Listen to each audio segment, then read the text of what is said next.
আসসালামু আলাইকুম। আমরা এই মুহূর্তে এয়ারপোর্ট ব্রুনাই এয়ারপোর্টের মধ্যে আছি। তো অনেক সুন্দর, কিন্তু ব্রুনাই এয়ারপোর্টটা অনেক সুন্দর। যে যারা ব্রুনাই বাংলাদেশ থেকে আসবেন ব্রুনাইতে, আসার সঙ্গে সঙ্গে এই যে মসজিদটার কাছ দিয়ে কিন্তু আপনাদের বের হতে হবে।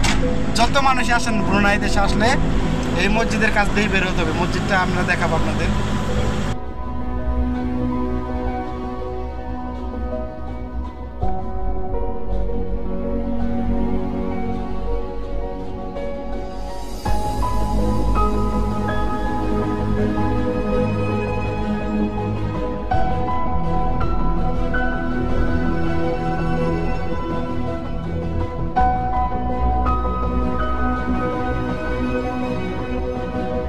ঈদের দিন বিকেল আমরা ঘুরতে বেরিয়েছি।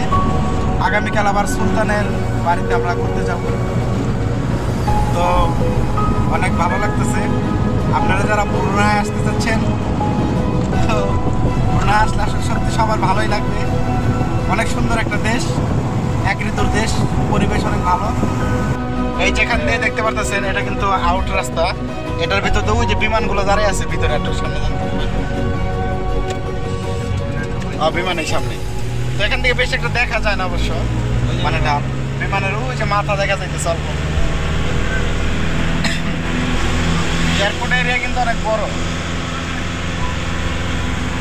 এয়ারপোর্ট এরিয়াটা অনেক বড়। ওই যে বিমানের শুধু দেখা যাইতেছে আর কি, মাথা দেখা যাইতেছে।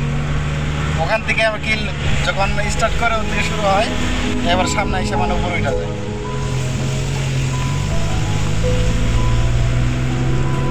এখন সন্ধ্যা হয়ে গেছে। যারা বাংলাদেশ থেকে ব্রুনাইতে আসবেন সবাই এই রাস্তায় বেরোনো লাগবে 100%।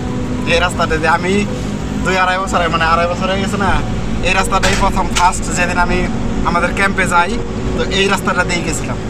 এমনিতে অনেকবার আসছি গেছি, কিন্তু মানে সচরাচর। তো যত মানুষ আসে ওই মসজিদের কাছ দিয়ে বের হইতে হবে। যার পরে এই যে ছাউনির নিচে আসার পরে যারা আপনাকে রিসিভ করবে তার ওই জায়গায় দাঁড়িয়ে থাকবে।